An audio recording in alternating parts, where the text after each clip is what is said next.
As this fight with Dricus comes, guys, everything is changing, and I feel it. I feel it in my heart. Chimaev's going to kill him. Chimaev's going to walk this boy down. This is the one for the world championship? Are you kidding me? Chimaev was ready to be world champion back when it was Kamaru Usman, who in many people's minds, Kamaru Usman at that time had a better resume than George St. Pierre. Like, you're not right if you make that argument, but you could make it and not lose credibility. That's how good Kamaru was. Chimaev was going to beat him. Oh, by the way, if he chooses to, Chimaev might just go up to 185, where he's got a former training partner who was no problem at all named Sean Strickland. This is just a formality to go up there and beat him up. Somewhere along the way, it was going to be a really easy fight. It was Israel Adesanya. It was this skinny kickboxer from New Zealand versus the Dagestani junior world champion, Khamzat Chimaev. Like, these were the things.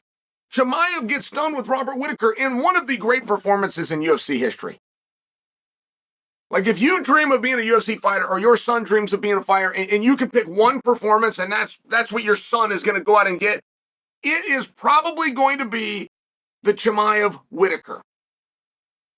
No damage whatsoever, in and out, world champion, future Hall of Famer, #1 ranked guy in record time. And when that got done, my own partners at DraftKings had a mythical line, because at this exact time they had two. DraftKings had two. They had what would happen if Whittaker gets his rematch with Duplessis. What would happen if Chimaev gets a match with Duplessis? And it was 3-1 in this mythical line. Then we saw the fight, Whittaker versus Chimaev, just so you can follow this time frame. Chimaev went to a 4-1. It was just under that. Don't think you have to correct me, but I'm going to... He was a 4-1, guys. A 4-1 at DraftKings. That line right now is 2-1. It went from 4-1 to 3-1, and now it hung out at 2.5 for a while, and now it's gotten cut to 2, and I feel it as well.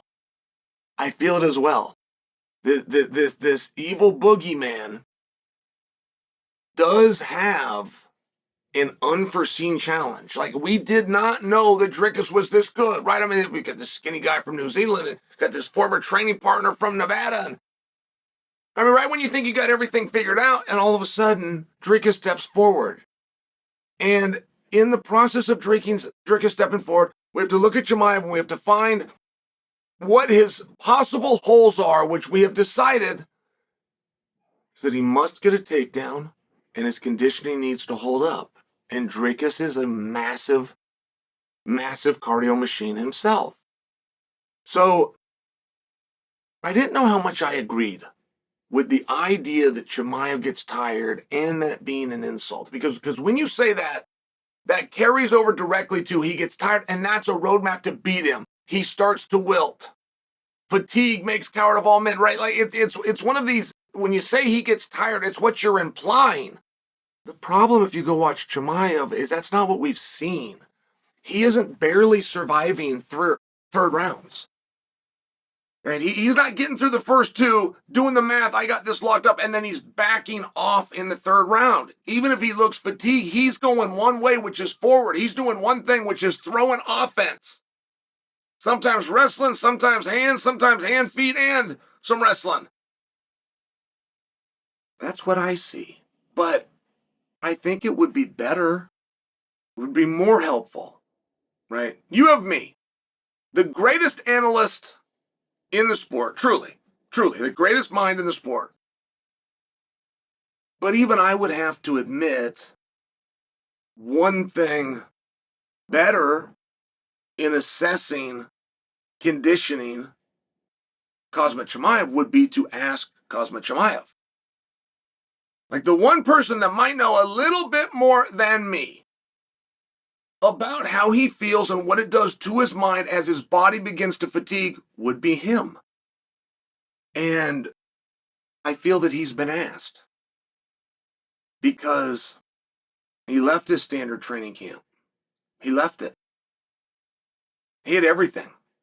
He had a golden toilet. That's not a joke. Did you guys know that? Yeah, he did. He really did. Like this place in Dubai where he's training, it was fantastic. And it was upstairs and outdoors, and it was beautiful sunshine. I mean, it was really a very special place. He gave it all up. And he's at the training lab with Coach Sam Calavita. Now, Sam Calavita is a former coach of mine. I know what he's going through. I've been to the garage. So, would Chimaev do that? Would he make that change? Would he go to a different continent? Would he go to a different country? Would he go to a different training situation that has an absolute emphasis on cardio? Far in front, right? Much like Dan Gable. Rule 1, get them tired. We'll worry about singles and doubles and front headlocks later. Get them tired. Well, at the training lab, he's never going to be shown a different way to throw a knee or to get the pointy part of his elbow or to turn his jab over. Never. They're never going to get to that.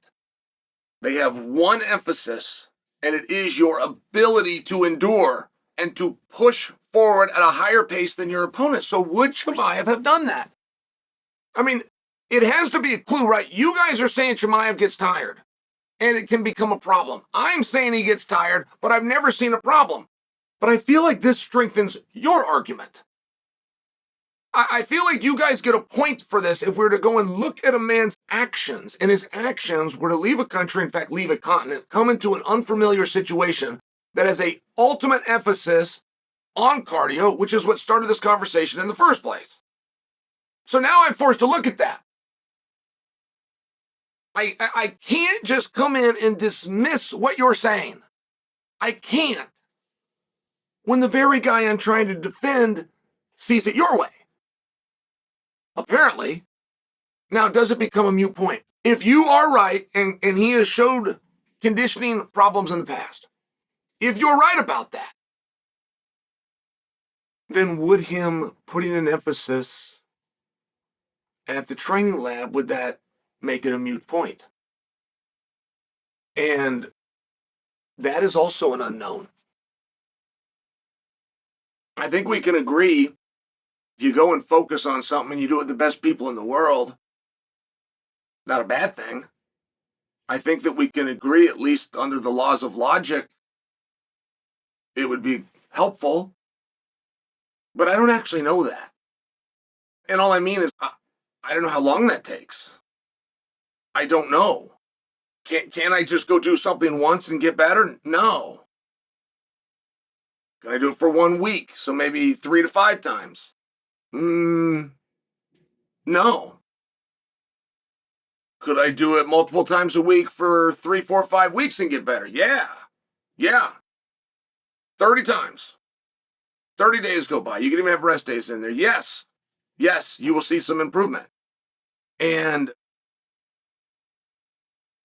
it also has to do with, what is Dricus doing? We haven't heard anything new from Dricus. Now, the other hand of that is, he's the world champion. He doesn't need to change anything. And if you want something different, you got to do something different. But when you do something different, you can expect something different, right? I'm just sharing for you, like with Chimaev coming out here, being in a different country, did his whole team come with him? Is his crew with him? Is his head coach with him? Or did they send him for training and they'll get on a plane and they'll meet him in Chicago? Like, these are questions I don't have the answer to, but the idea of Chimaev and Chimaev's level of cardio impacting this fight, do you really believe that?